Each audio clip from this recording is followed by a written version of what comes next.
Mari kita berdoa sekali lagi sebelum kita masuk dalam acara firman. Bapa di surga, terima kasih bahwa dalam kebaktian ini kami kembali mendapatkan kesempatan, kebebasan untuk membaca, mendengar, mempelajari, merenungkan sebagian firman Tuhan. Kami sekali lagi mohon Engkau hadir di sini maupun di rumah setiap peserta. Dan Engkau pimpin, arahkan, berkati acara firman. Hamba-Mu dalam menyampaikan dan kami dalam menerima. Tolong hamba-Mu dalam menyampaikan, berikan kekuatan jasmani, pikiran, khususnya suara.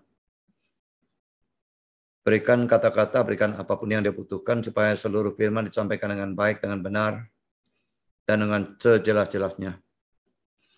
Dan lengkapi bungkus dengan kuasa dan pekerjaan Roh-Mu, karena tanpa itu semua akan sia-sia. Tolong kami semua dalam mendengar, berikan keterbukaan dalam hati kami. Konsentrasi yang sebaik-baiknya, terang secukupnya, supaya kami bisa mengerti. Dan setelah kami mengerti, berikan kami ketundukan, supaya kami percaya pada kebenaran firman, dan kami menjadi penanggap dan pelaku firman, bahkan pemberita firman. Kami sadar dimanapun dan kapanpun firman disampaikan, setan pasti bekerja. Kuatkan semua kami menghadapi godaan serangannya dalam bentuk apapun. Terima kasih Bapa. Dalam nama Yesus kami berdoa. Amin.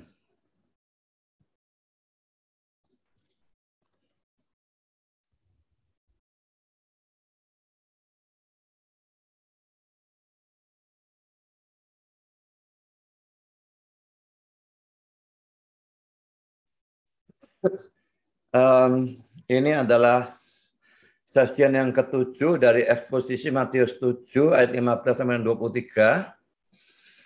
Dan untuk topik ini adalah sesian yang kedua, nasib akhir nabi-nabi palsu.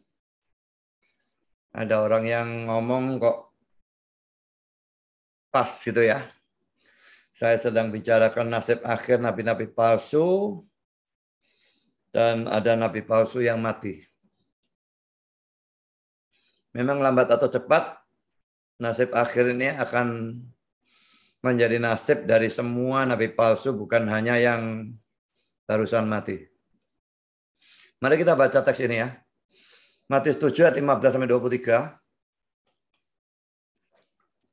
Waspadalah terhadap nabi-nabi palsu yang datang kepadamu dengan menyamar seperti domba, tetapi sesungguhnya mereka adalah serigala yang buas.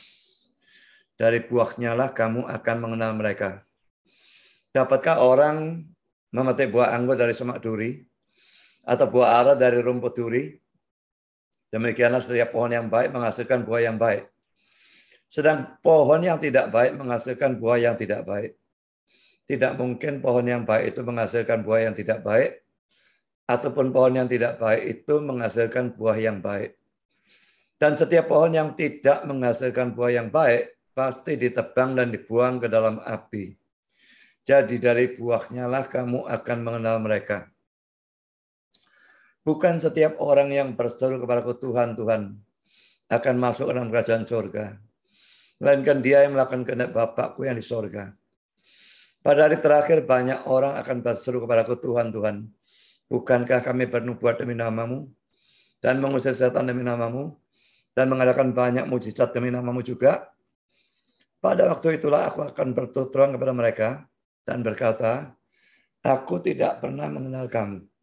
Banyaklah daripadaku, kamu sekalian pembuat kejahatan. Pada sesi yang ke-6 kemarin, kita sudah membahas ayat yang ke-21, yang penekanannya nabi-nabi palsu itu tidak masuk surga. Dan kalau tidak masuk surga, jelas memang masuk neraka. Karena itu saudara, kalau ada nabi palsu mati itu jangan menulis RIP ya di Facebook dan entah dimanapun. Rest in peace, singkatan dari RIP itu atau menunjukkan harapan saudara bahwa dia masuk surga, atau menunjukkan bahwa saudara yakin dia masuk surga. Yang manapun itu jelas salah. Jadi hanya untuk, ya kalau orang sini bilang abang lambe, mulut yang manis, menyenangkan orang dan sebagainya, kita jadi pendusta, kita jadi orang munafik, mengatakan RIP, atau sudah pulang ke rumah bapak dan macam-macam yang seperti itu, untuk orang yang kita tahu nabi palsu. Memang kalau dari kalangan nabi palsu itu sendiri, oleh seperti itu masuk akal karena mereka sendiri menganggap benar. Tapi kalau dari kalangan yang non nabi palsu itu menuliskan RIP dan sebagainya, ini dusta. Dan karena itu saya kapan tuh kemarin dulu atau kapan tuh buat status di dua wall saya maupun di Golgota Ministry maupun grup tanya jawab, dan pro kontra terjadi perdebatan, dan saya sampai blokir banyak orang. Karena terlalu banyak orang-orang bodoh yang menganggap tidak salah melakukan hal seperti itu. Sudah dijelaskan tidak mau, ya saya blokir lah. Saudara, kalau saya ada kebaktian penguburan atau kebaktian orang mati itu ya, atau peti atau apapun, kebaktian penghiburan, kan biasanya beberapa hari. Kalau saya tidak yakin yang mati itu adalah orang yang sungguh-sungguh percaya, saya tidak akan mengatakan dalam khotbah ini hari ini saudara ini sudah di surga. Saya tidak akan mengatakan itu. Saya hanya mengatakan itu kalau saya tahu dengan pasti iman orang itu. Itu pun masih tetap saya bisa salah.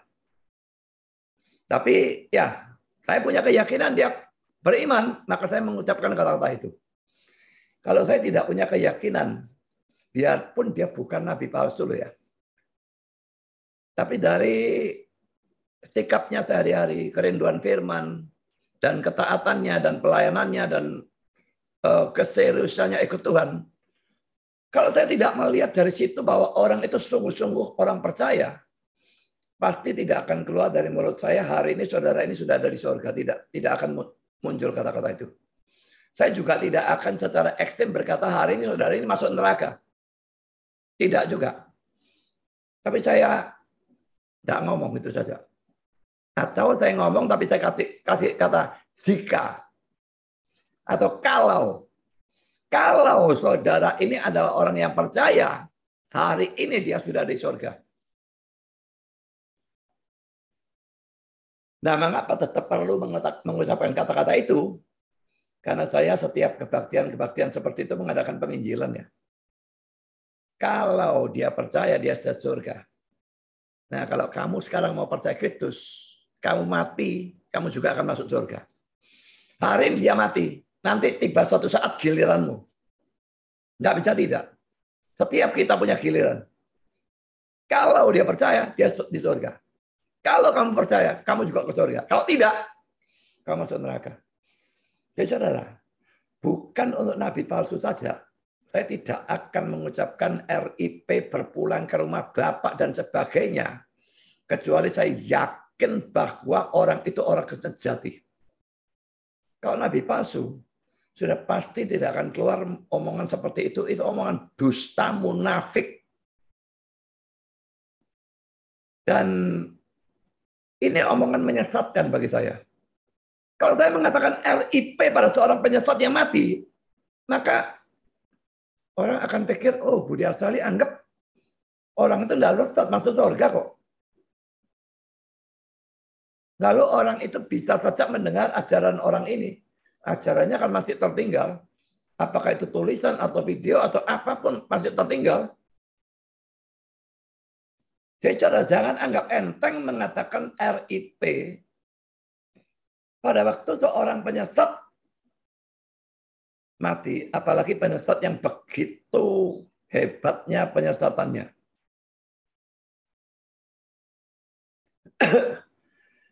Jadi saudara, ini yang kita bahas minggu lalu ya. Nabi-nabi palsu dalam ayat 15 itu tidak masuk surga. Dan kalau tidak masuk surga, mereka masuk neraka. Nah, apa yang akan kita bahas pada saat ini, atau hari ini, adalah ayat 22-nya.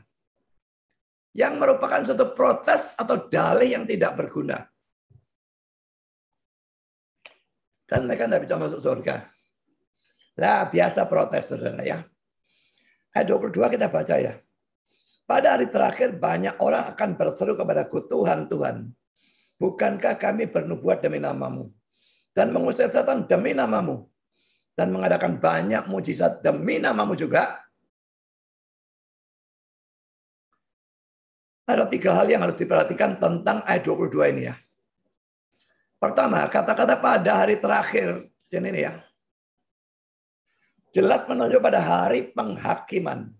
Hari kedatangan Kristus yang kedua, dia datang dengan segala kemuliaannya dan menjadi hakim. Lalu melakukan penghakiman akhir zaman. Ini kelewat jelas. Kalau kita membaca ayat 21 sampai dengan ayat 23. Coba kita baca ulangnya. Bukan setiap orang yang berseru kepada Tuhan, Tuhan akan masuk ke dalam kerajaan surga, melainkan dia yang melakukan kehendak Bapa yang di surga. Pada hari terakhir banyak orang akan berseru kepadaku, Tuhan, Tuhan, bukankah kami bernubuat demi namamu dan mengusir setan demi namamu dan mengadakan banyak mujizat demi namamu juga? Pada waktu itulah aku akan berterus terang kepada mereka dan berkata, aku tidak pernah mengenal kamu. Enyahlah daripadaku kamu sekalian pembuat kejahatan. Jadi jelas bahwa ini memang akhir zaman. Hari terakhir itu hari penghakiman. Ini kata-kata William Barclay. Di belakang teks ini ada gagasan tentang penghakiman. Dalam sepanjang atau seluruh teks ini mengalir kepastian bahwa hari perhitungan itu datang. Sebagian orang-orang bisa berhasil dalam suatu jangka waktu dalam mempertahankan kepura-puraan dan penyamaran. Ya, selama di dunia bisa. Penyamarannya tidak terbuka. Menyamar sebagai domba pada serigala. Tetapi akan datang suatu hari pada saat kepura-puraan ditunjukkan sebagai apa adanya. Dan penyamaran-penyamaran dibukakan atau ditelanjangi. Kita bisa menipu orang-orang lain dengan kata-kata kita. Tetapi kita tidak bisa menipu Allah. Lalu dia kutip ayat ya. Engkau mengerti pikiran-pikiranku dari jauh, kata sang pemazmur, Mazmur 139 ayat 2. Tak seorang pun pada akhirnya bisa menipu Allah yang melihat hati. Apakah saudara seorang nabi palsu atau orang Kristen palsu? Saya bisa menipu banyak orang. Bahkan pendeta saudara. Tapi akan datang waktunya. Semua penyamaran, semua tipu-tipuan itu, kepura-puraan disingkapkan. Dan saudara terlihat apa adanya. Allah itu Maha tahu melihat saudara sampai lubuk hati yang terdalam, kasarnya sampai jeroan saudara. Mazmur 139 ayat 2. Engkau mengetahui kalau aku duduk atau berdiri. Engkau mengerti pikiranku dari jauh. Yang dikutip oleh dia hanya bagian akhirnya ya. Di sini nih ya. Tapi di sini menunjukkan dia tahu apapun. Kita duduk berdiri ini cuma wakil ya. Kita tidur, kita tiarap, kita nyungsep. Apapun yang kita lakukan, dalam posisi apapun, postur apapun, dia tahu. Dan dia bukan tahu fisik kita saja. Pikiran pun dia tahu. Jadi dia betul-betul tahu kita luar dan dalam. Makanya kalau doa itu jangan munafik dengan Tuhan. Kalau mau munafik dengan orang itu sudah dosa, tetapi itu masih tindakan yang masih masuk akal bagi saya. Karena orang itu tidak tahu kalau soal munafik bisa saja dia tidak tahu. Tapi munafik dengan Tuhan. Ini konyolnya luar biasa karena Tuhan tahu kata-kata munafik itu bahkan sebelum saudara ucapkan. Jadi bersikaplah apa adanya pada waktu berhadapan dengan Tuhan. Sebaiknya juga pada waktu berhadapan dengan orang. Tapi saya di sini menekankan pada waktu berhadapan dengan Tuhan. Tuhan tidak bisa menipu dia. Jadi orang Kristen KTP, pura-pura Kristen, dalam hatinya mungkin maki-maki Tuhan. Luarnya, wah, bagusnya sekali, luar biasa saleh. Lebih-lebih nabi-nabi palsu ini, saudara. Luarnya Yesus, Yesus, dan sebagainya, macam-macam. Seakan-akan dia memuliakan, mencintai Tuhan. Dalamnya, busuknya luar biasa. Orang sangat bisa tidak tahu. Tapi Tuhan tahu. Mengklaim mujizat-mujizat yang luar biasa. Trip to hell. Dan macam-macam penyembuhan. Ya, sama seperti yang nabi palsu yang baru mati. Wah, mujizat-mujizatnya katanya luar biasa. Minyak urapannya bisa bukan cuma menyembuhkan, tapi naikkan pangkat orang, buat orang bodoh jadi pintar, dan macam-macam hal yang lain. Demikian juga perjamuan kudus yang dia lakukan, baptisan yang dia lakukan, penyerahan anak yang dia lakukan, semua bisa mendatangkan hal-hal yang mujizat yang luar biasa. Sekarang pasti sudah terbongkar. Pada saat itu pun saya tahu kalau itu semua omong kosong. Tapi siapa tahu dia menggunakan kuasa gelap sehingga kesembuhannya terjadi sungguh-sungguh, saya tidak tahu. Tapi bahwa kesembuhannya dari Tuhan, saya tidak percaya sama sekali. Karena caranya jelas-jelas tidak alkitabiah. Jadi saudara, jangan menyamar, pura-pura, dan sebagainya. Apakah saudara orang Kristen biasa atau seorang hamba Tuhan? Karena akan datang waktunya. Semua dibukakan, semua disingkapkan. Dan celakalah saudara pada saat itu. Mau bertobat pun sudah tidak ada waktunya. Sudah terlambat. Sekarang saya kutip kata-kata Calvin. Banyak orang akan berkata kepadaku. Banyak orang akan berkata kepadaku. Kristus memanggil bersama-sama orang-orang munafik ke kursi penghakimannya. Selama mereka memegang suatu tempat dalam gerejanya.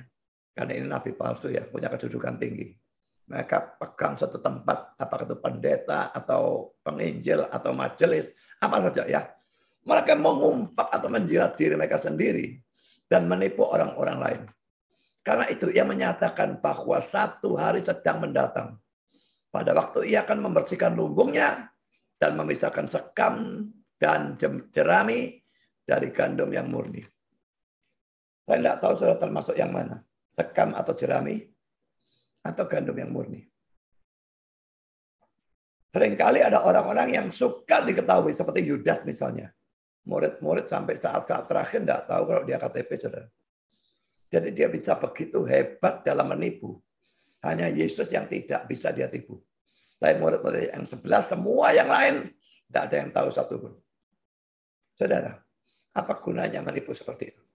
Kalau kita sekarang yakin bahwa ada satu hari nanti semua tipuan akan dibongkar dan kita dibuang ke neraka. Jangan main-main dengan tipuan itu, saudara. Jangan main-main dengan kemunafikan, saudara. Saya bisa menipu banyak orang, tapi akan datang waktunya. Tuhan pisahkan, saudara. Kambing dari domba. Maaf, domba sebelah sini, kambing sebelah sana. Sekam dan jerami sini, gandum sebelah sana. Saudara termasuk yang mana? Celakalah, saudara. Kalau saudara termasuk kambingnya. Atau serigala, atau sekam, atau jerami. Berbahagialah saudara, kalau saudara termasuk dombanya, atau gandumnya. Poin kedua, sama seperti dalam ayat 21, ada lagi penyebutan Tuhan, Tuhan. 2 kali kata Tuhan. Ayat 21 ada kata-kata itu, ayat 22 ada lagi. Ini kata-kata pulpit commentary. Semangat dalam perkara agama bukanlah pengganti untuk agama. Pengulangan kata Tuhan menyatakan kesungguhan atau keseriusan. Saya tidak tahu penafsiran benar atau tidak. Tetapi pokoknya kalau ini benar. Tuhan, ya memang mintanya pasti serius, protesnya pasti serius, saudara.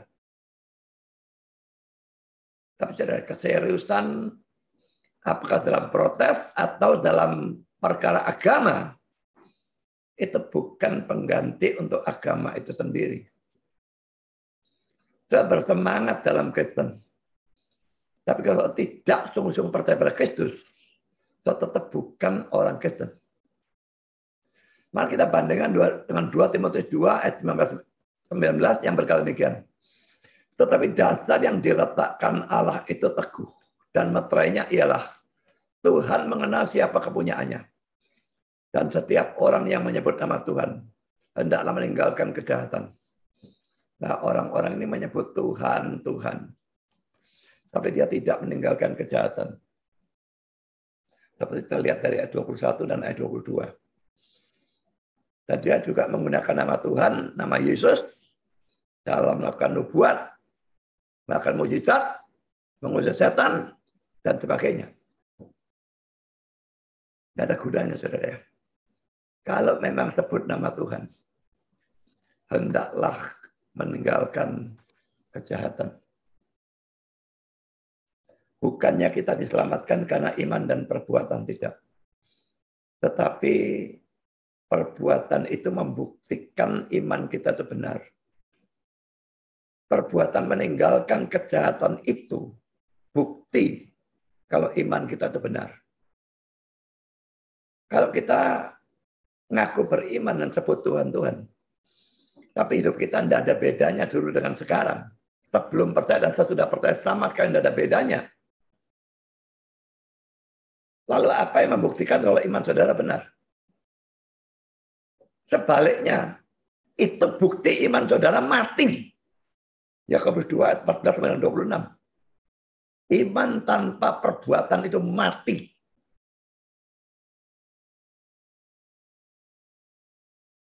Baiknya saudara menilai diri sendiri. Introspeksi diri sendiri. Karena introspeksi hidupnya orang lain itu tidak mudah. Tapi introspeksi diri sendiri sudah bisa. Antara sebelum percaya dan setelah percaya. Sebelum jadi Kristen dan setelah jadi Kristen. Hidup saudara memang berubah. Ya atau enggak? Oh ya, berubah ke arah negatif. Ya itu ya celaka, saudara. Harus berubah ke arah positif. Karena jatuh bangunnya pasti. Tapi berubah ke arah positif itu harus. Kalau tidak, itu bukti iman saudara itu palsu. Saudara orang Kristen KTP yang akan mengalami nasib yang sama dengan nabi-nabi palsu ini. Yang ketiga, sekalipun mereka bernubuat, mengusir setan dan melakukan banyak mujizat. Dan sekalipun mereka melakukan semua itu demi nama Yesus, mereka tetap adalah nabi-nabi palsu.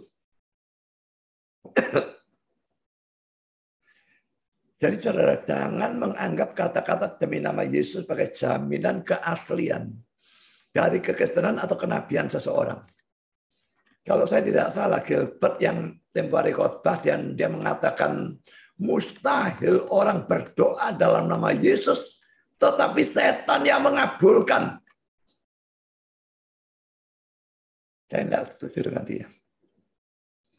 Mengapa mustahil? Setan mengabulkan. Biarpun dia doa dalam nama Yesus. Kalau orangnya memang hanya orang KTP atau nabi palsu, apalagi dia nabi palsu. Setan bisa mengabulkan doa pasti, saudara. Dalam semua agama yang lain. Mereka doa jelas-jelas dengan cara yang salah. Tidak dalam nama Yesus. Tapi banyak pengabulan, bukan? Kalau tidak ada pengabulan sama sekali, semua murtad dari agama lain. Pasti banyak pengabulan. Siapa yang mengabulkan? Doanya jelas, caranya salah. Apakah Tuhan mengabulkan? Tidak. setan mengabulkan. Kalau dia bisa mengabulkan dalam kalangan agama lain, mengapa setan tidak bisa mengabulkan dalam kalangan Kristen orang berdoa dalam nama Yesus? Kalau orangnya non-Kristen. Non-Kristen ini sebetulnya ya orang yang agama lain juga. Sebetulnya dia bukan Kristen kok. Setan bisa mengabulkan selama Tuhan izinkan. Dan Tuhan seringkali izinkan seperti itu. Jadi sangat bisa orang gunakan demi nama Yesus atau dalam nama Yesus seakan-akan asli. Tapi ini tidak asli sama sekali. Tidak peduli mereka bernubuat demi nama Yesus. Mengusir setannya demi nama Yesus. Melakukan banyak mujizat demi nama Yesus. Tapi tetap mereka itu nabi-nabi palsu. Kenapa semua bisa terjadi? Ya, itu tetap setan yang lakukan. Sekarang kita masuk poin selanjutnya, poin B. Ini banyak sekali pro kontra. Saya tidak tahu kenapa. Mulai khotbah saya yang lalu. Dan khotbah ini, saya bertentangan dengan banyak penafsir. Tidak biasanya itu, tapi saya pikir-pikir bagaimana saya tidak bisa terima. Ya sudah saya tentang. Minggu yang lalu bahkan saya menentang Calvin dan Matthew Henry.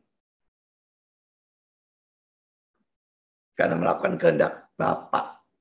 Itu katanya mencakup iman, bagi saya tidak. Sudah saya jelaskan dalam minggu lalu. Sekarang di sini terjadi hal yang sama. Dalam pertanyaan apakah tindakan dari nabi-nabi palsu itu dalam bernubuat mengusir setan dan melakukan mujizat itu asli atau palsu? Kalau nabinya palsu. Tapi tindakan mereka pada waktu bernubuat itu nubuat datang dari Tuhan atau enggak? Mengusir setan ini dari Tuhan apa enggak? Bahkan mujizat ini dari Tuhan atau tidak? Jadi asli atau palsunya dipersoalkan. Nah, yang saya heran kok banyak penafsir mengatakan semua tindakan mereka ini tidak harus palsu. Jadi memang bisa dari Tuhan.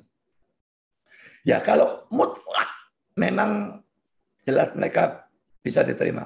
Ya, jadi semua tindakan mereka tidak mutlak harus palsu.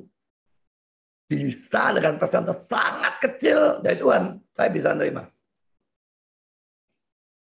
Tapi kalau ini tidak harus palsunya, ini persentasenya cukup besar. Katakanlah 20-30% atau 50%. Saya tidak bisa menerima sama sekali. Jadi bagi saya, nubuat ujian setan melakukan mujizat itu mayoritas yang sangat besar palsu. Mengapa saya tidak berani bilang 100%? Karena data Alkitabnya memang ada. Persentase kecil yang asli. Nanti saya akan tunjukkan. Ini alasan-alasan yang diberikannya. Yang pertama tentang bernubuat. Saudara, pertama 3 orang ini jelas Kristen KTP nabi palsu. Saul bukan nabi tapi dia ya pasti bukan orang Kristen sejati. Biliam ini nabi palsu. Kayafas ini jelas juga nabi palsu. Tapi mereka bernubuat dan nubuat mereka dari Tuhan. Pertama kita lihat tentang Raja Saul. Itu ada dalam 1 Samuel 19 ayat 24. Semua yang saya garis bawahi dan warna hijau, ini terjemahnya salah. Seharusnya bernubuat dan bukan kepenuhan atau kepenuhan seperti nabi. Semua itu mestinya bernubuat. Ya. Nanti saya akan tunjukkan dari Bible Works. Maka Saul mengirim orang-orang suruhan untuk mengambil Daud. Jadi perhatikan ya. Konteksnya ini Saul ini kepingin bunuh Daud. Ya kirim orang. Ambil, maksudnya mau dibunuh. Tetapi orang-orang ini melihat sekumpulan nabi kepenuhan dengan dikepalai oleh Samuel. Dan roh Allah hinggap pada orang-orang suruhan Saul sehingga mereka pun kepenuhan seperti nabi. Lalu hal itu diberitahukan kepada Saul. Ia mengirim orang-orang suruhan yang lain. Tapi orang-orang itu pun juga kepenuhan seperti Nabi. Saul mengirim sekali lagi orang-orang suruhan, rombongan yang ketiga, dan orang-orang ini pun juga kepenuhan. Lalu ia sendiri pergi ke Rama. Sesampainya ke dekat perigi besar yang di Seku, bertanyalah ia, di mana Samuel dan Daud? Jawab orang, ada di Nayot dekat Rama. Lalu pergilah ia ke sana ke Nayot dekat Rama, dan pada dia pun hinggaplah roh Allah, dan selama ia melanjutkan perjalanannya, ia kepenuhan. Ini ada kata-kata lagi ya.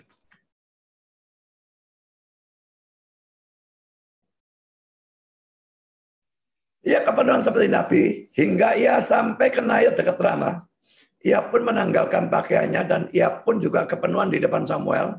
Ia rebah terhantar dengan telanjang sehari-harian dan semalam-malaman itu. Itulah sebabnya orang berkata, apakah juga Saul termasuk golongan Nabi? Jadi semua yang saya garis bawahi dan warna hijau, itu salah terjemahan seharusnya bernubuat. Mari kita perhatikan Bible Works ya. Kita bandingkan dengan terjemahan bahasa Inggris ya. Ini 1 Samuel 19 ayat 20. Kepenuhan di sini ya. Tapi di sini perhatikan. And when they saw the company of the prophet prophesying, bernubuat. Dan kalau kita sorot kata nafa, to prophesy memangnya. Dan semua terjemahan RSV, NIV, semua seperti itu. Jelas bahwa terjemahan kita yang salah. Dan ini bukan cuma ayat 20, 21 juga. Kepenuhan, ini prophesied. Ya, ini kepenuhan, seperti Nabi. Ini hanya prophesied, tidak ada kata Nabi itu. Ya, ini juga prophesied. Lalu ayat 22 juga. Pergi ke Rama, ini tidak ada. Ayat 23. Hingga roh Allah. Lalu dikatakan kepenuhan seperti Nabi, ini juga hanya prophesied. Ayat 24 juga kepenuhan di depan Samuel, prophesied before Samuel. Apakah ini kepenuhan Roh Kudus? Kalau kepenuhan Roh Kudus lalu dia telanjang begitu? Jelas Roh Kudus hinggap pada dia. Apapun caranya. Lalu dia bernubuat. Tujuan dari Tuhan adalah mencegah dia ataupun anak buahnya membunuh Daud. Jadi ini jelas kasus bernubuat yang sangat-sangat khusus. Bukan bernubuat untuk mengajar atau apa. Untuk memperingati orang. Untuk menasihati orang. Untuk menguatkan orang. Tidak. Roh Kudusnya hinggap membuat mereka bernubuat sehingga mereka tidak bisa menangkap Daud. Tujuan yang aneh sekali kan, tidak pernah terjadi dalam seluruh Alkitab bagian manapun, hanya di sini. Karena itu kalau ini digunakan sebagai alasan bahwa Saul itu orang Kristen KTP, tapi bisa bernubuat dengan nubuat dari Tuhan. Menurut saya ini hanya perkecualian yang sangat-sangat sedikit itu. Nggak mungkin jadikan dasar lalu banyak kasus seperti ini. Nyatanya dalam Alkitab cuma ada satu kasus seperti ini. Kasus yang sangat istimewa. Itu tidak bisa dijadikan sebagai suatu dasar ajaran. IPP Bible Background Commentary mengatakan demikian. Mujizat-mujizat yang Yesus sebutkan tidak harus palsu. Adalah mungkin bernubuat oleh ilham roh, tetapi tidak taat kepada Allah dan tidak diselamatkan. Dan dia menggunakan teks ini. Jadi saya menganggap ini sesuatu perkecualian yang luar biasa. Tidak bisa kita gunakan sebagai dasar orang kesan palsu atau nabi palsu bisa bernubuat dan nubuatnya datang dari Tuhan. Ya, perkecualian memang ada, tetapi sangat-sangat jarang. Karena mari kita lihat perkecualian yang kedua. Tentang Kayafas. Itu ada dalam Yohanes 11 ayat 49-51. Dan tentang Bileam ada dalam Bilangan pasal 22, 23, 24. Tentang Bileam tidak kita baca ya karena terlalu panjang membaca 3 pasal. Tapi yang jelas tentang Bileam itu juga suatu kekhususan. Dia maunya mengutuk, Tuhan mengendalikan dia sedemikian rupa, yang keluar bukan kutuk tetapi berkat. Berulang kali terjadi, itu juga jelas sesuatu kekhususan yang luar biasa. Nabi palsu bernubuat, nubuatnya datang dari Tuhan. Nah, lalu tentang Kayafas ini yang akan kita baca. Kayafas ini imam besar ya.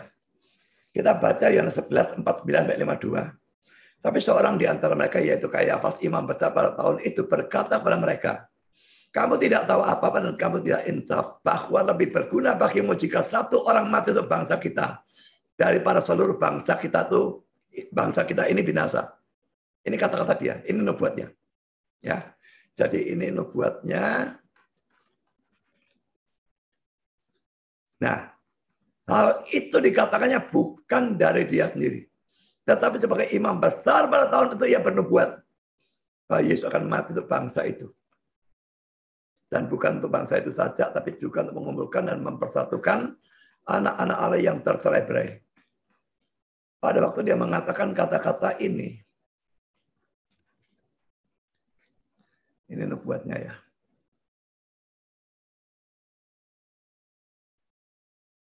Sekarang saya tanya, saudara. Apakah dia memang memaksudkan yang ini?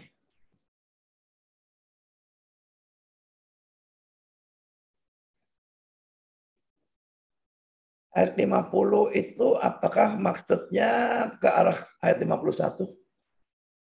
Tidak. Pada waktu dia mengatakan kata-kata ini, maksudnya dia. Yesus itu kan satu orang. Lebih baik dia mati saja, kita bunuh saja. Daripada seluruh bangsa kita ini binasa. Kenapa? Ada kehebohan dan orang Romawi yang menjajah mereka paling benci kehebohan. Kalau ada kehebohan, bisa-bisa mereka datang bunuh semua. Daripada semua mati, Yesus saja yang dibunuh. Itu maksud dia. Dan nubuat itu datang dari Tuhan. Tapi maksudnya dia, pengertian dia dengan kata-kata itu beda dengan pengertian Tuhan yang ada di sini. Jadi dalam ayat 51 hal itu dikatakannya bukan dari dia sendiri, tapi sebagai imam besar tahun dia bernubuat bahwa Yesus akan mati untuk bangsa itu. Ini arti yang datang dari Tuhan. Dan bukan untuk bangsa itu saja, tapi juga untuk mengumpulkan dan mempersatukan anak-anak Allah yang tercerai-berai. Laki-laki ini sesuatu yang kekhususan yang luar biasa. Dia bernubuat, tapi maksudnya ada ke sana. Tuhan memang itu dari Tuhan, tapi maksudnya Tuhan pergi ke sana. Tidak cocok sama sekali dengan maksudnya Kayafas. Jadi laki-laki ini sesuatu kekhususan yang sangat luar biasa. Beberapa komentari mengatakan pembuat kejahatan dari nabi-nabi palsu itu ya bisa bernubuat. Nubuat yang benar datang dari Bileam. Demikian juga dari Kayafas. Mereka bisa mengajar, jadi ini secara umum sekarang ya. Nabi-nabi palsu itu bisa mengajar, menulis buku-buku yang sangat bagus, mengkhotbahkan khotbah-khotbah yang sangat bagus, memberikan nasihat yang baik. Sesuatu yang berfungsi sebagai pembimbing pada pengetahuan, mengarahkan dengan menunjuk pada suatu jalan yang dia sendiri tidak pernah jalani.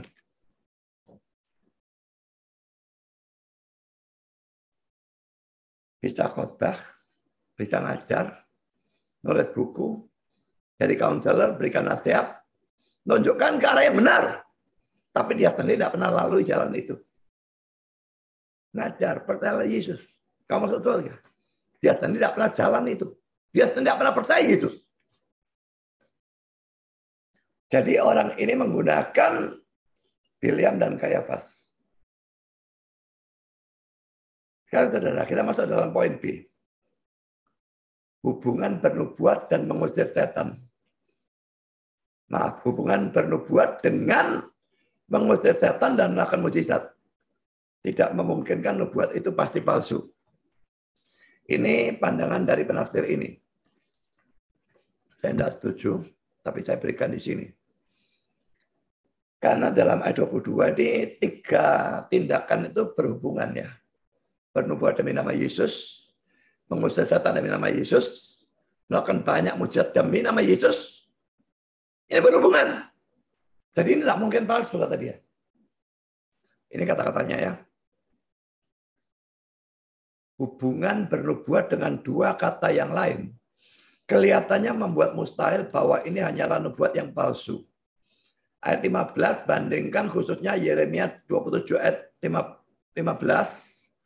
Kalau dalam Septuaginta beda pasal, beda ayat. Ini pasal 34 ayat 12 Septuaginta ya. Lalu Yeremia 14 ayat 14. Sebaliknya ayat itu mengajar bahwa hasil-hasil rohani bisa dihasilkan oleh orang-orang yang tidak rohani. Kalau hasil rohani bisa dihasilkan, ini saya masih bisa percaya. Orang yang non-Kristen nginjil, kalau dia diajari nginjil, dia nginjil. Bisa saja yang sana bertobat sungguh-sungguh bisa. Tapi saya tidak bicarakan itu, saya bicarakan bernubuat mengusir setan dan melakukan mujizat ini. Nah, sekarang kita perhatikan ayat-ayat yang dia gunakan ini bagi saya konyol ya. Yeremia 27 ayat 15. Dia mengatakan membuat mustahil bahwa ini hanyalah nubuat yang palsu. Berarti mestinya dia berikan ayat di mana nubuatnya asli ya. Tapi dia berikan dua ayat ini dan ini.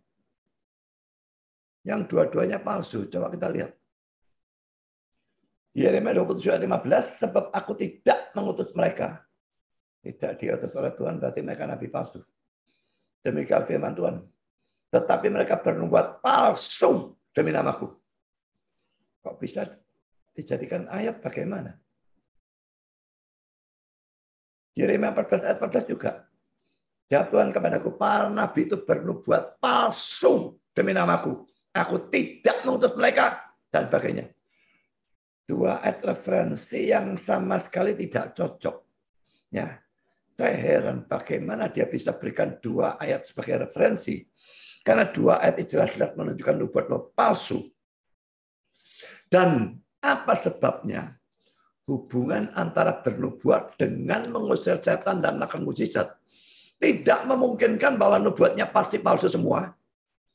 Kata-kata penafsir itu hanya benar kalau dua tindakan terakhir itu dijamin asli. Tapi jaminan itu tidak ada. Siapa yang jamin? Tidak mungkinkah ketiga tindakan yang dibicarakan ini palsu semua? Nubuatnya palsu. Mengusir setannya palsu. Melakukan banyak mujizat palsu juga.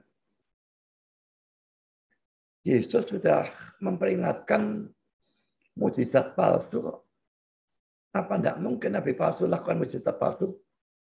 Apa tidak mungkin nabi palsu mengusir setan secara palsu?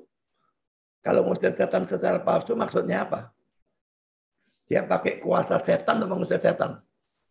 Setan sama setan kong kali kong. Bekerja sama. Kamu kalau tahu usir pergi ya. Untuk apa setan berbuat demikian? Kalau orang itu kerasukan setan terus, setan cuma dapat orang itu saja. Tapi dengan pakai nabi palsu yang juga pakai kuasa gila, usir. Setannya pergi, nabi palsunya, wah kelihatan sukses mengusir setan. Banyak orang ikut, setan dapat banyak orang. Jangan kong kali kong membohongi orang, membodohi orang, dia dapat banyak orang daripada kalau tadi dia dapat cuma satu orang yang kerasukan itu saja. Dia mau saja orangnya dilepaskan dari kerasukan. Kalau dia dapat lebih banyak orang yang bisa dibawa bersama-sama dia ke neraka. Jadi apakah tidak mungkin ketiga tindakan yang dibicarakan ini palsu semua? Bagi saya, sangat-sangat mungkin. Bukan sangat mungkin. Kemungkinan besar sekali. Palsu semua memang. Kalau yang kedua, tentang mengusir setan dan mujizat-mujizat kesembuhan. Perhatikan komentar William Barclay di bawah ini ya.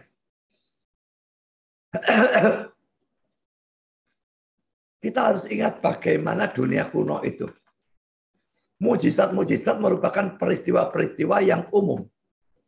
Frekuensi dari mujizat-mujizat datang dari gagasan atau pandangan kuno tentang penyakit. Dan inilah pandangan kuno itu ya. Dalam dunia kuno, semua penyakit dianggap sebagai pekerjaan dari setan-setan. Orang-orang menjadi sakit karena satu setan telah berhasil dalam melaksanakan suatu pengaruh jahat atas mereka, atau dalam memenangkan suatu jalan ke dalam beberapa bagian dari tubuh mereka. Karena itu penyembuhan-penyembuhan dilakukan dengan pengusiran setan. Akibat dari semua ini adalah bahwa sejumlah besar penyakit adalah apa yang kita sebut bersifat psikologis. Dan sama banyaknya dengan penyembuhan-penyembuhannya. Kalau penyakitnya psikologis, waktu penyembuhan, ya tentu saja itu penyembuhan psikologis juga. Karena pandangan tadi ya, pandangan salah kalau sakit itu karena setan ya. Jika orang-orang berhasil dalam meyakinkan atau menipu diri mereka sendiri, ataupun orang lainnya ke dalam suatu kepercayaan bahwa setan-setan ada dalam diri mereka atau mempunyai mereka dalam kuasa mereka tak diragukan akan menjadi sakit. Jadi karena pandangan bahwa setan itu beri penyakit, kalau dia bisa meyakinkan atau menipu diri sendiri bahwa dia ada setan di dalamnya, ya dia pasti sakit. Psikologis. Dan sebaliknya ya. Dan jika seseorang bisa meyakinkan mereka bahwa cengkeraman dari setan-setan sudah dihancurkan, maka pasti mereka akan disembuhkan.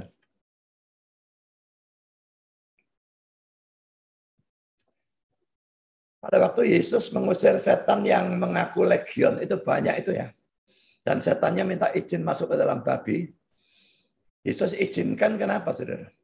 2000 babi masuk ke air dan mati semua. Membuat orang-orang itu marah karena rugi babi banyak. Lalu Yesus diusir. Tidak bisakah Yesus mengusir begitu saja? Masuk babi. Tidak boleh. Masuk batu sana. Masuk pohon. Masuk babi. Bisa saudara kalau Yesus mau. Mengapa dia mengizinkan masuk babi? Ada penafsiran dan saya kira ada kemungkinan benar. Itu demi orang yang kerasukan. Saya tidak berkata bahwa di sini Yesus mengusir setan hanya secara psikologis, tidak. Tapi dia menambahkan efek psikologis. Dengan setannya keluar, lalu lari ke babi-babi yang kira semua lari ke dalam danau dan mati semua. Orangnya melihat, setannya sudah tidak ada.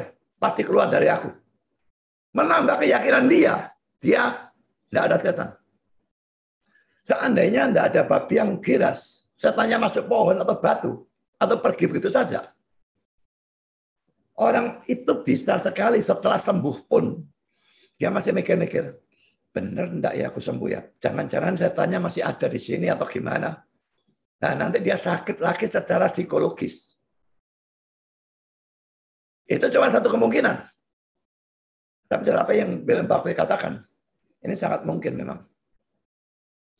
Kalau orang punya kepercayaan bahwa setan sebabkan penyakit, lalu nabi palsu bisa meyakinkan orang itu bahwa kamu memang kerasukan setan, orang itu bisa betul-betul sakit psikologis. Pada waktu nabi palsu itu menengking dan dia meyakinkan setan itu sudah pergi, orang itu juga sembuh secara psikologis. Bagaimana membedakan kesembuhan psikologis dari kesembuhan yang sejati? Kesembuhan psikologis itu biasanya sebentar saja. Kalau penyakitnya sungguh-sungguh ya. Ada banyak penyakit yang psikologis seperti mah, tekanan darah tinggi dan sebagainya, sangat banyak dipengaruhi oleh psikologis. Kalau disembuhkan secara psikologis, sebentar enak mahnya atau tekanan darahnya. Tapi sebentar lagi kumat. Kalau sembuhan sungguh-sungguh, tidak ada yang kumat. Kesembuhan ilahi tidak ada yang kumat.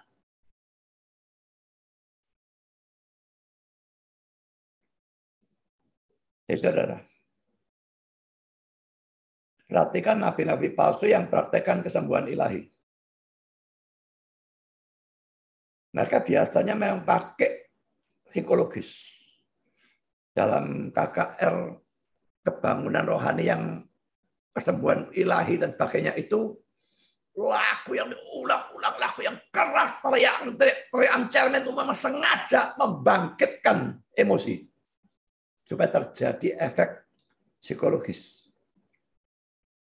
Dan ini nanti menjadi kesembuhan psikologis yang sementara saja. Di sana sembuh, pulang sakit lagi nanti, atau beberapa hari lagi sakit lagi. Jadi hati-hati dengan pembangkitan emosi yang dilakukan dalam kebaktian kesembuhan ilahi dan sebagainya. Hati-hati dengan hal itu. Orang itu berusaha meyakinkan saudara, atau orang mendoakan saudara, setannya sudah pergi dalam nama Yesus. Oh, setan pakai teriak. Mereka yakin sudah sembuh. Mereka yakin sudah diusir setannya. Teriakan ditujukan kepada orang itu. Kalau orang itu bisa tertipu secara psikologis bahwa setannya sudah pergi, dia akan secara psikologis mengalami kesembuhan. Kesembuhan psikologis. Hati-hati dengan hal-hal semacam demikian. Itu sangat banyak.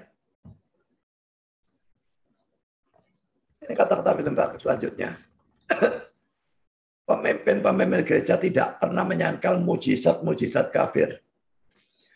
Sebagai jawaban dari mujizat-mujizat Kristus, ahli filsafat yang bernama Celsus mengutip mujizat-mujizat yang dianggap berasal dari Aesculapius dan Apollo. Ini kelihatannya nama dewa. Menulis pada abad ketiga, sarjana Alkitab Origen yang melawan argumentasinya tidak pernah menyangkal mujizat-mujizat ini. Tidak menyangkal bahwa mujizatnya terjadi. Itu tidak berarti bahwa mujizatnya dari Tuhan. Mujizat bisa terjadi, betul-betul. Dukun akan mujizat, saudara pikir tidak bisa terjadi. Kalau tidak pernah terjadi, ya orang tidak ada yang datang ke dia. Dukun jelas pakai kuasa gelap. Terjadi sungguh-sungguh. Apakah dari Tuhan? Ya tidaklah. Ia hanya menjawab, kuasa yang menyembuhkan seperti itu dari dia sendiri tidaklah baik atau buruk. Tapi ada dalam jangkauan dari orang-orang jahat maupun orang-orang jujur. Origen against Celsus 3:22. Bahkan dalam Perjanjian Baru, kita membaca pengusir setan Yahudi yang menambahkan nama Yesus pada stok mereka dan yang mengusir setan-setan dengan pertolongannya. Ini laki-laki konyol sekali pakai Kisah 19 ayat 13. Karena setannya tidak keluar, orangnya yang dipukul. Nanti kita baca ayatnya. Di sana ada banyak penipu yang memberikan kesetiaan yang hanya dinyatakan dengan kata-kata kepada Yesus Kristus. Dan yang menggunakan namanya untuk menghasilkan efek-efek yang luar biasa pada orang-orang yang kerasukan setan. Apa yang Yesus sedang katakan adalah bahwa jika siapapun yang menggunakan namanya dengan tindakan-tindakan yang dimaksudkan untuk menipu, hari perhitungan itu akan datang. Motivasi yang sesungguhnya akan dinyatakan dan orang itu akan dibuang dari hadirat Allah. Coba kita lihat Kisah 19 ayat 13 tadi. Kita baca mulai ayat 11 ya. Oleh Paulus, Allah mengadakan mujizat-mujizat yang luar biasa. Bahkan orang membawa sabut tangan atau kain yang pernah dipakai oleh Paulus dan meletakkannya atas orang-orang sakit. Maka lenyaplah penyakit mereka dan keluarlah roh-roh jahat. Ini asli. Tapi ini yang dibicarakan oleh dia. Juga beberapa tukang jampi Yahudi yang berjalan keliling di negeri itu mencoba menyebut nama Tuhan Yesus atas mereka yang kerasukan roh jahat dengan berseru. Katanya, aku menyumpahi kamu demi nama Yesus yang diberitakan oleh Paulus. Lalu apa? Setannya keluar. Mereka yang melakukan hal itu 7 orang anak dari seorang imam kepala Yahudi yang bernama Skewa. Perhatikan. Tetapi roh jahat itu menjawab, Yesus aku kenal. Dan Paulus aku ketahui. Tetapi kamu, siapakah kamu? Dan orang yang dirasuki roh jahat itu menerpa mereka dan menggagai mereka semua dan mengalahkannya sehingga mereka lari dari rumah orang dengan telanjang dan luka-luka.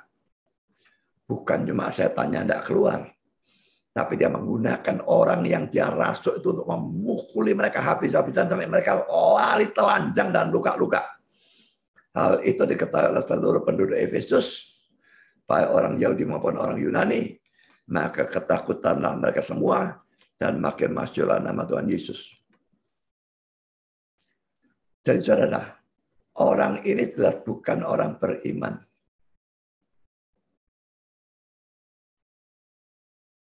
Mau tiru-tiru Paulus. Menggunakan nama Yesus yang diberitakan Paulus. Dan dia menyumpai. Bukan mengusir setan. Menyumpai lagi kata. Tidak tahu kata yang digunakan apa. Saya tidak ngecek. Tapi yang jelas saudara. Ayat ini setannya tidak keluar. Bagaimana William Barclay bisa menggunakan ayat ini. Konyol sekali.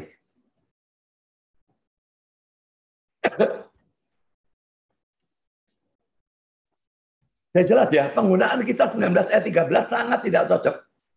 Karena orang yang menggunakan nama Yesus tidak berhasil diusir, tapi malah dipukuli. Lalu ada penafsir lain yang menggunakan ayat di bawah ini. Dua teks ini paralel ya.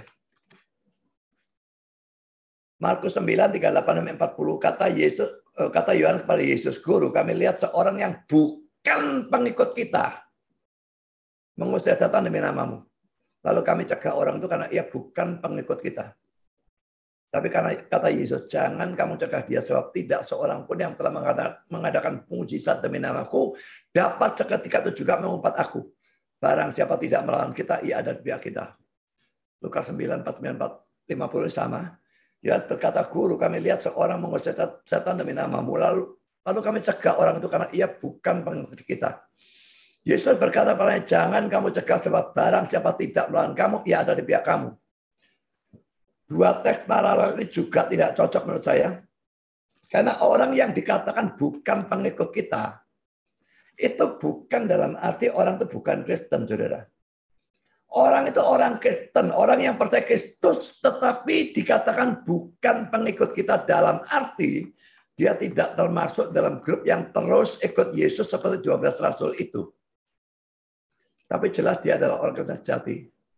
Kalau tidak, Yesus tidak akan mengatakan orang itu ada di pihaknya.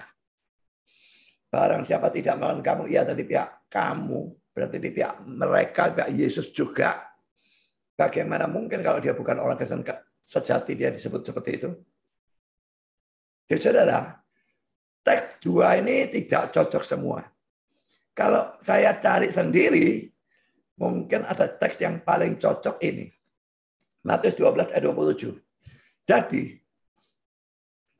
jika aku mengusir setan dengan kuasa Beelzebul, dengan kuasa siapakah pengikut-pengikutmu mengusirnya?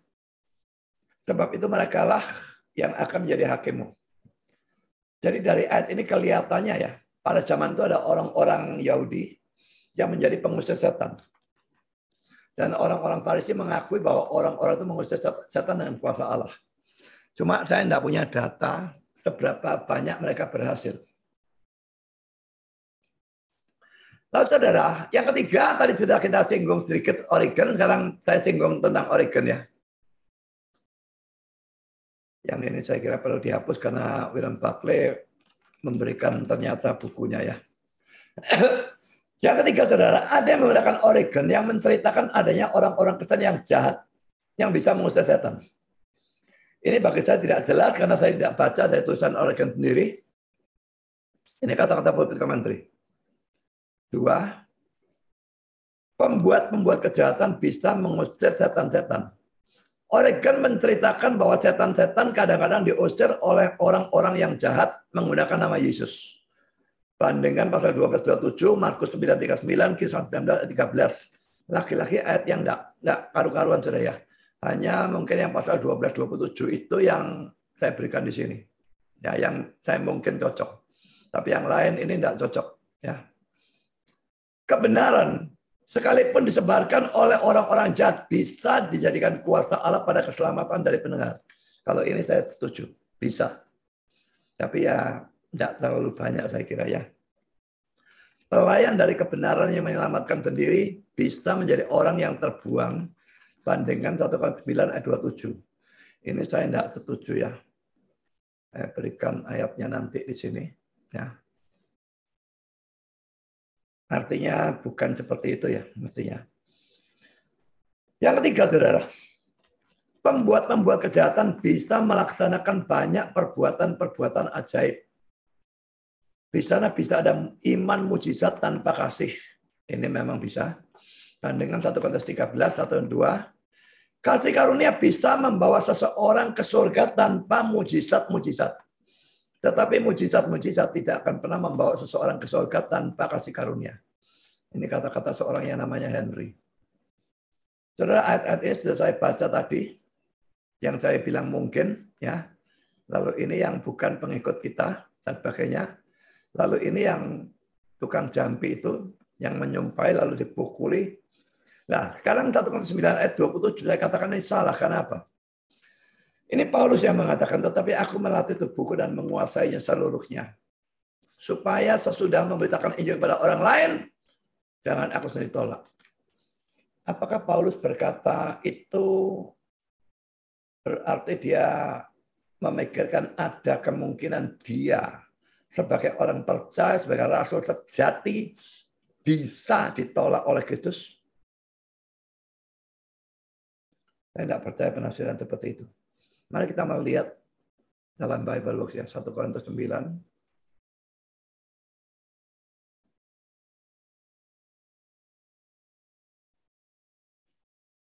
Kalau saudara melihat ayat ini, lihat konteksnya. Ayat 24, tidak tahukah kamu bahwa dalam gelanggang pertandingan semua peserta turut berlari, tapi hanya satu orang yang mendapat hadiah. Karena itu larilah begitu rupa sehingga kamu memperolehnya. Perhatikan konteksnya ini bukan bicara keselamatan, tapi bicara hadiah. Atau boleh kita artikan pahala. Karena kita lihat ayat 25, tiap-tiap orang yang turut mengambil bagian dalam pertandingan menguasai dirinya dalam segala hal.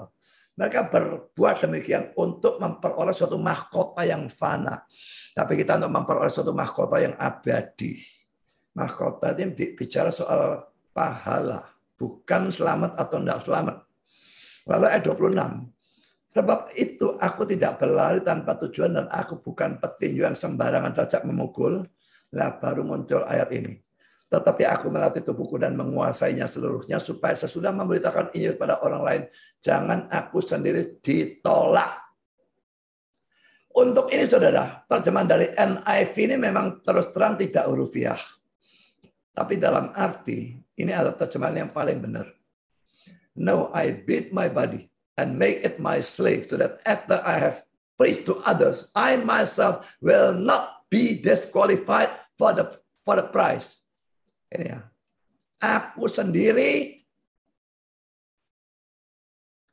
tidak akan didiskualifikasi untuk hadiah atau apa itu? Prize.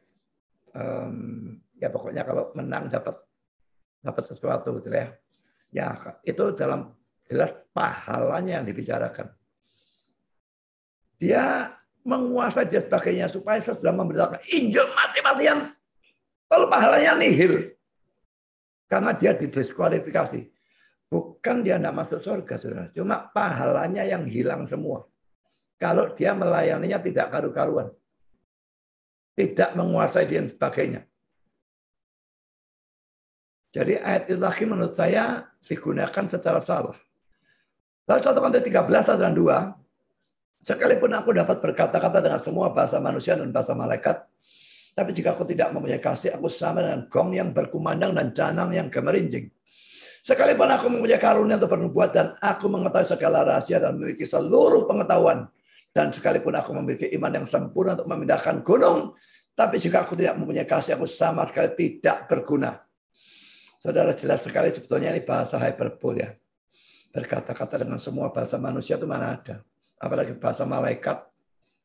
Lalu juga punya karunia bernubuat dan mengetahui segala rahasia, memiliki seluruh pengetahuan, lalu punya iman sempurna memindahkan gunung. Semua bahasa hyperbole. Menekankan, supaya menekankan hal itu.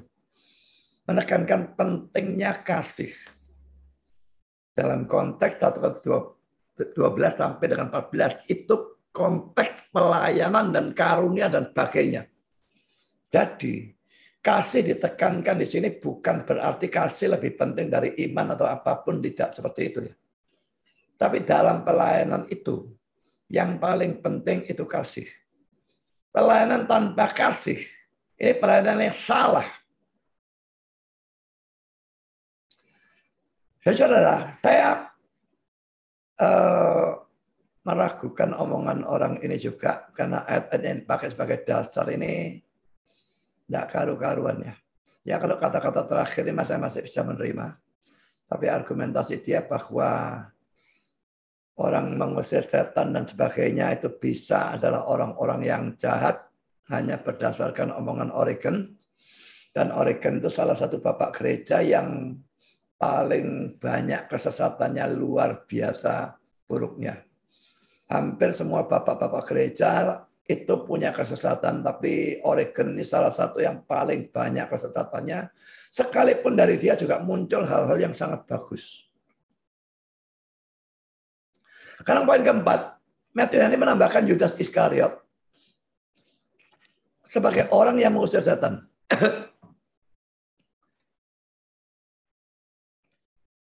Mereka membuat permohonan mereka dengan sangat mendesak.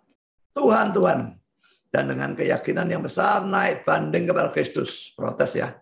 Tidak boleh masuk surga, protes, naik banding kepada Kristus. Berkenaan dengannya, Tuhan, tidakkah engkau tahu? Oh tentu dia tahu, saudara ya.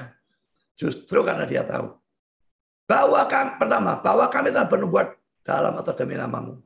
Yaitu memang bisa demikian. Bileam dan Kayafas dikuasai untuk bernubuat dan Saul berada di antara nabi-nabi bertentangan dengan kehendaknya. Tapi itu tidak menyelamatkan mereka. Orang-orang ini bernubuat dalam atau demi namanya, tetapi ia tidak mengutus mereka. Mereka hanya menggunakan namanya untuk memenuhi tujuan atau kebutuhan mereka. Perhatikan. Seseorang bisa adalah seorang pengkhotbah. Bisa punya karunia untuk pelayanan. Dan suatu panggilan lahirnya padanya. Dan mungkin kesuksesan di dalamnya. Tapi ia adalah seorang yang jahat. Bisa menolong orang-orang lain ke surga, tapi ia sendiri gagal mencapainya. 2. Bahwa dalam atau demi namamu, kami telah mengusir setan-setan.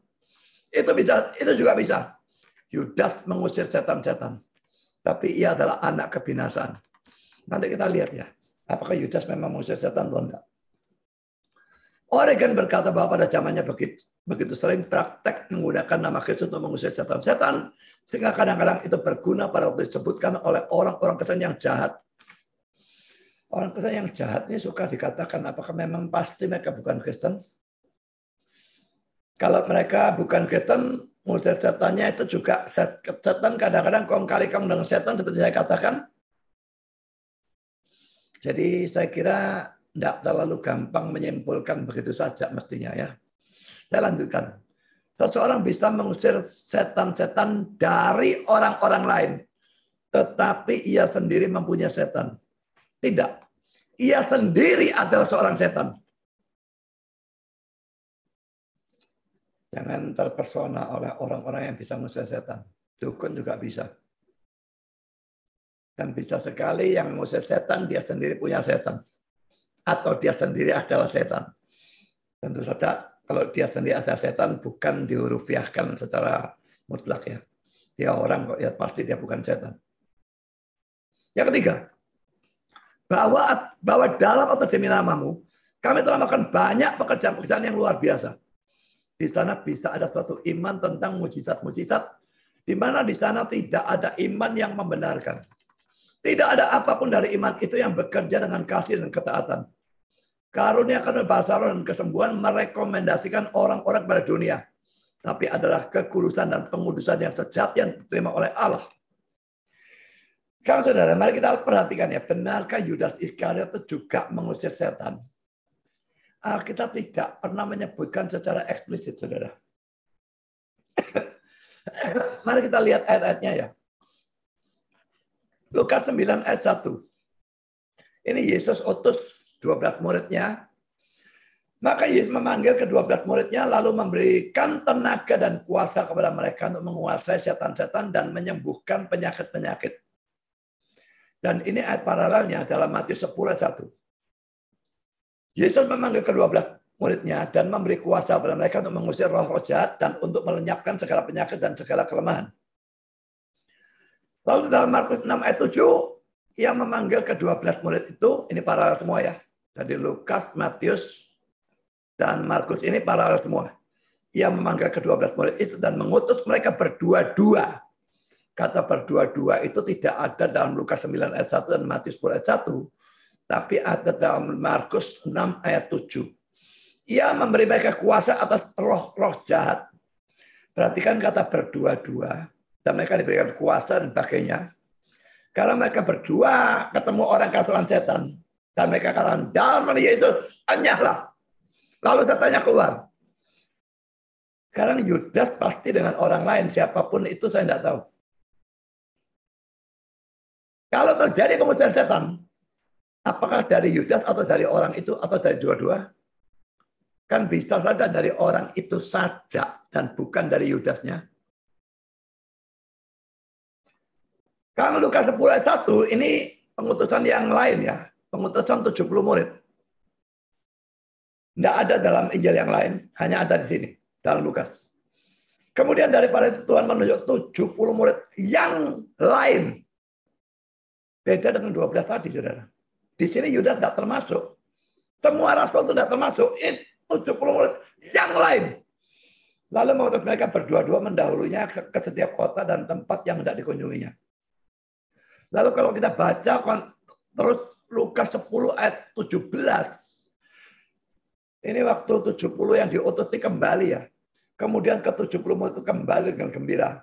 Dan berkata, Tuhan juga setan-setan takluk kepada kami demi namamu. Di sini Yudas tidak termasuk. Jadi saudara, di mana ada Yudas mengusir setan secara eksplisit? Itu cuma mungkin. Tetapi tidak ada jaminan kepastian apapun menurut saya. Sekarang kita masuk poin C. Mereka protes. Protes mereka tidak ada gunanya, saudara. Beda dengan protesnya Martin Luther.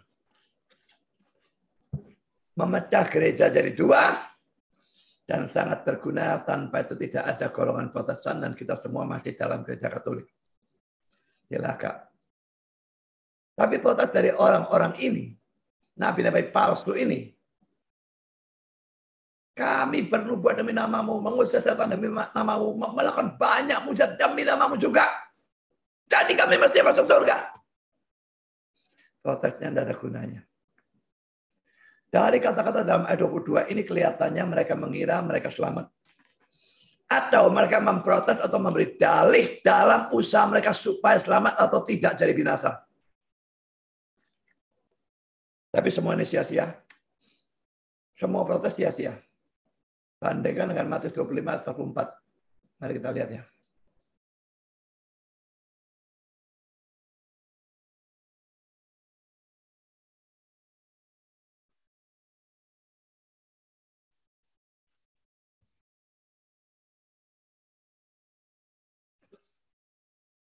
Namanya kambing-kambing itu ya.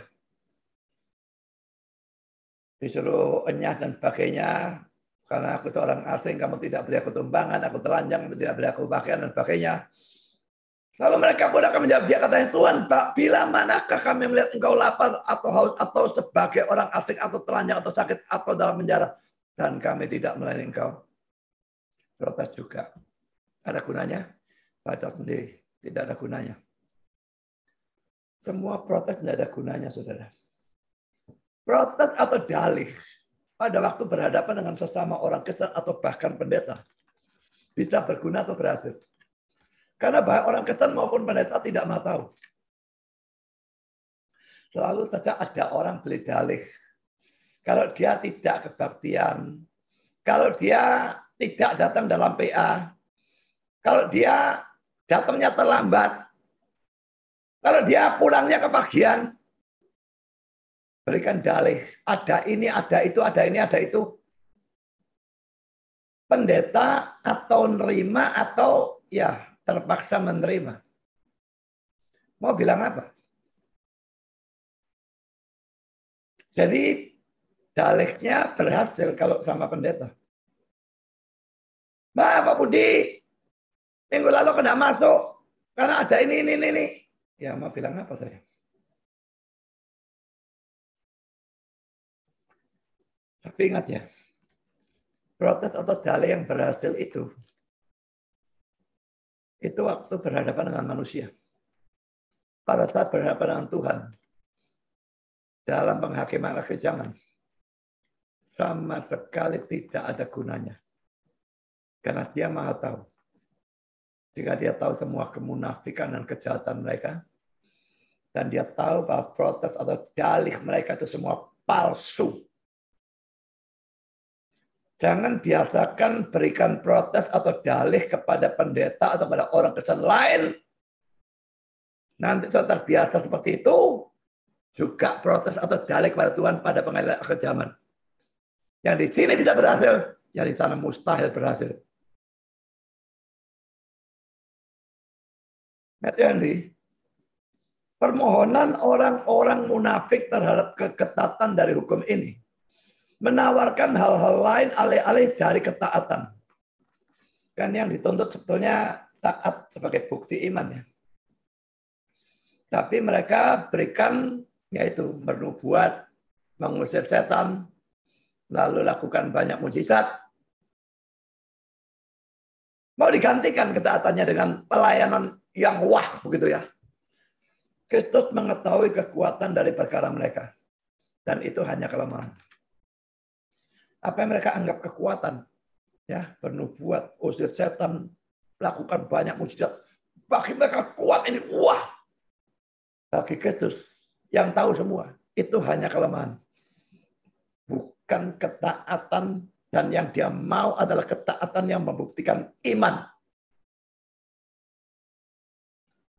Di sini tadi sudah saya baca, saya tidak usah ulangi. Karang William Barclay. Apa yang Yesus sedang katakan adalah bahwa jika siapapun menggunakan namanya untuk mengatakan sesuatu yang tidak benar atau dengan berpura-pura, hari perhitungan akan datang. Bagi semua nabi palsu, ini peringatan. Bagi orang Kristen palsu juga. Jangan main-main dengan kata-kata demi nama Yesus atau dalam nama Yesus dan sebagainya. Pura-pura jadi Kristen, pura-pura jadi hamba Tuhan. Motivasi-motivasi yang sesungguhnya akan dinyatakan. Dan bahwa orang itu akan dibuang dari hadirat Allah.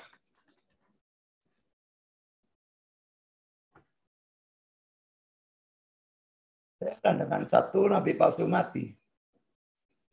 Dan banyak nabi palsu yang lain buat video tentang kematian dia.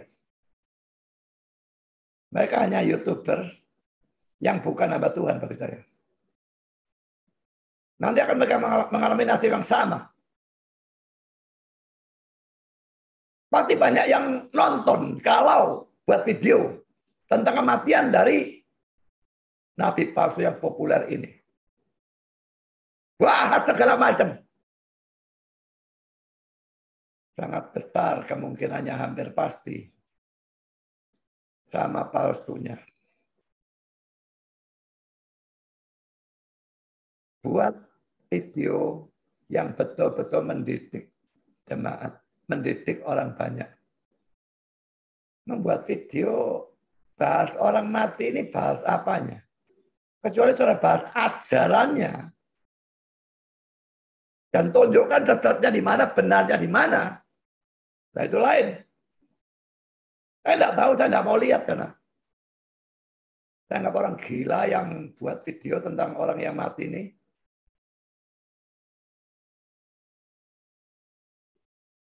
Saya lanjutkan, saudara. William Barclay mengatakan, hanya ada satu cara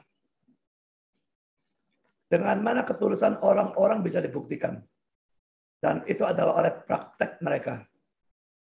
Jadi mereka berkata, tapi mereka mempraktekkan kata-kata mereka. Itulah ya. Kata-kata yang bagus tidak pernah bisa menjadi suatu pengganti untuk tindakan-tindakan yang bagus. Hanya ada satu bukti dari kasih. Dan bukti itu adalah ketaatan.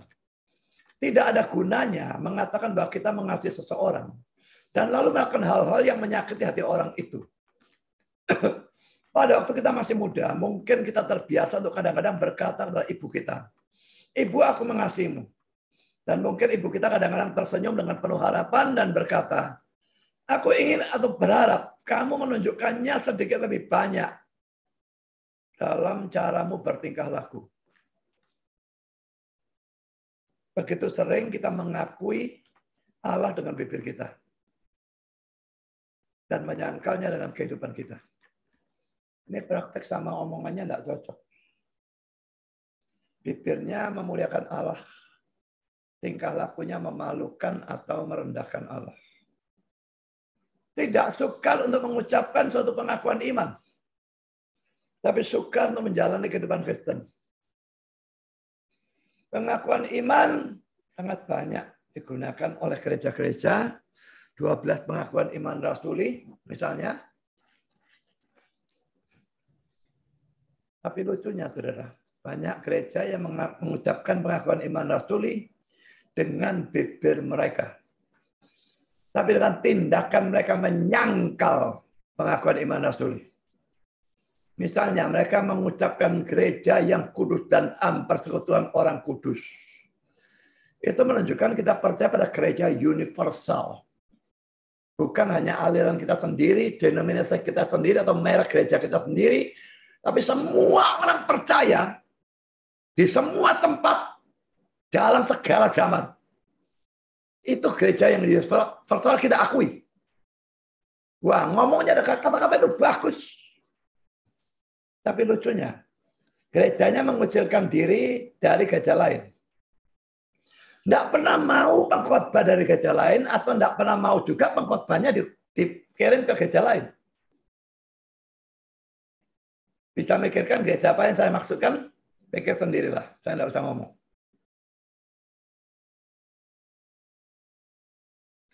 Kenapa gerangan gereja mengucilkan diri seperti itu? Merasa dirinya paling bagus, sehingga tidak pernah mau dalam tanda petik tukar mimbar. Gereja kami sendiri jarang untuk tukar mimbar. Tapi bukannya tidak mau. Dulu kami sering pakai. Tapi sejak Zoom ini sudah, kalau Zoom repot lah pakai orang luar. Jadi ya sudah boleh katakan saya terus. Tapi secara prinsip kami tidak menolak. Pokoknya kalau ajarannya Alkitabiah dan Injil.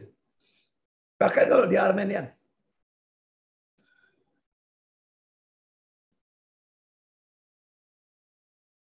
Saya lupa namanya Dr. Hari Ratulangi ya. Dari apa itu ya? Saya lupa, penginjilan mahasiswa atau apa betul ya. Kami pernah pakai dia dan saya tahu dia bukan reform. Saya kok yakin dia bukan reform. Tapi khotbahnya bagus, penginjilannya bagus. Saya pakai. Tidak ada masalah. Aliran beda tidak apa-apa. Jadi gereja kami memang jarang pakai luar. Karena kami melihat memang pendeta-pendeta luar ini yang betul-betul serius dalam mempersiapkan khotbahnya itu tambah lama tambah habis. Jadi akhirnya kalau panggil orang luar malah tidak dapat apa-apa. Yang penting saya sendiri yang khotbah. Tapi kalau ada yang bagus, saya mau. Ya saudara, gampang kalau ngomong. Pengakuan iman atau ngomong apapun yang lain yang kelihatannya kasih. Tapi menjalani kehidupan Kristen, itu sama sekali tidak gampang.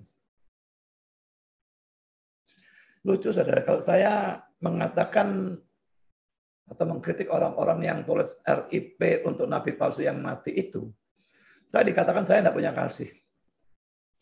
Apakah kalau orang punya kasih orang itu berbohong? Kasih itu akan membuat kita taat kepada Tuhan. Justru saya menyerang orang-orang yang dusta atau munafik dengan kata-kata RIP itu. Nabi palsu mati itu binasa. No rest in hell. Kok ditulis rest in peace? Yang tidak punya kasih oleh kamu, gobloknya setengah mati.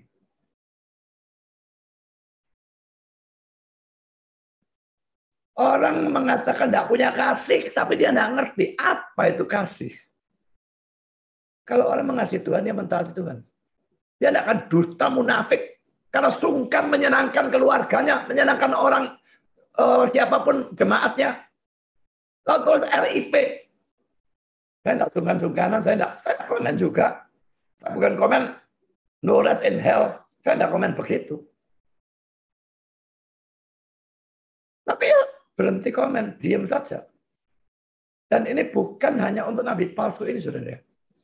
Terlalu banyak orang mati dimasukkan Facebook. Dan orang tidak kenal-kenal tulis RIP dari dulu saya sudah muak. Kalau tidak kenal, diam saja.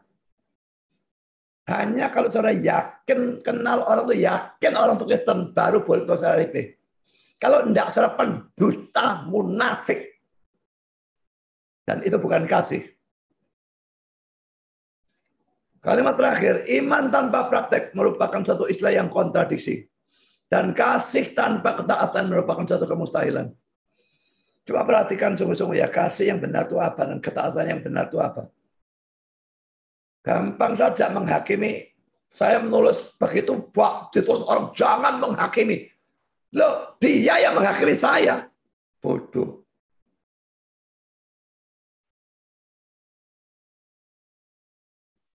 Omongan jangan menghakimi itu paling banyak digunakan oleh orang-orang bodoh.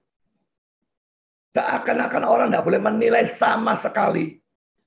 Kalau memang itu artinya ya Paulus, Yesus, Yohanes Pembaptis salah semua. Mereka mengecam orang sebanyak-banyaknya kok.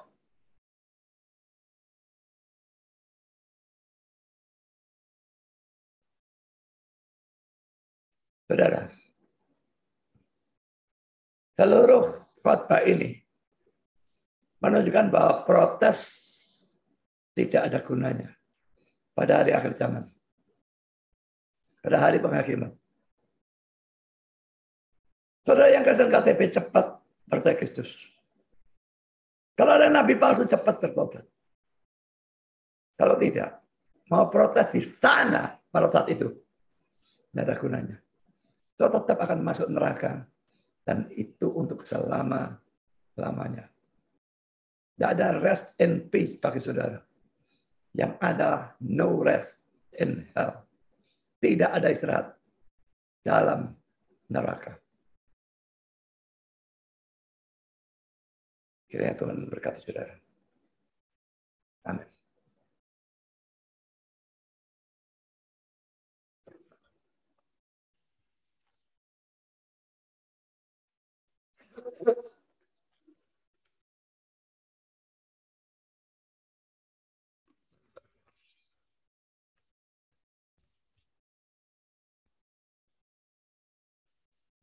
Bapa di surga, terima kasih Engkau sudah memimpin, menyertai dalam sepanjang acara firman. Dan berkati firman yang sudah disampaikan, baik saat ini secara langsung maupun dari tayangan ulang dan sebagainya, dan dari tulisannya. Supaya banyak orang bisa mendapatkan berkat. Dan banyak orang boleh dibawa kepada pertobatan. Khususnya orang-orang yang munafik. Yang kelihatan bagus dari luar. Tetapi busuk di dalam. Tolong Tuhan jangan biarkan satu pun dari kami seperti itu. Sekalipun kami tetap, sampai kami mati tetap adalah orang berdosa. Tapi biarlah kami orang yang jujur dan apa adanya dengan dosa kami. Dan kami betul-betul orang yang percaya Kristus, yang sadar bahwa tanpa Kristus kami tidak mungkin bisa masuk ke surga. Biar semua kami percaya dan tidak bersikap munafik, hanya percaya secara lahiriah Terima kasih Bapa. Dalam nama Yesus kami berdoa. Amin.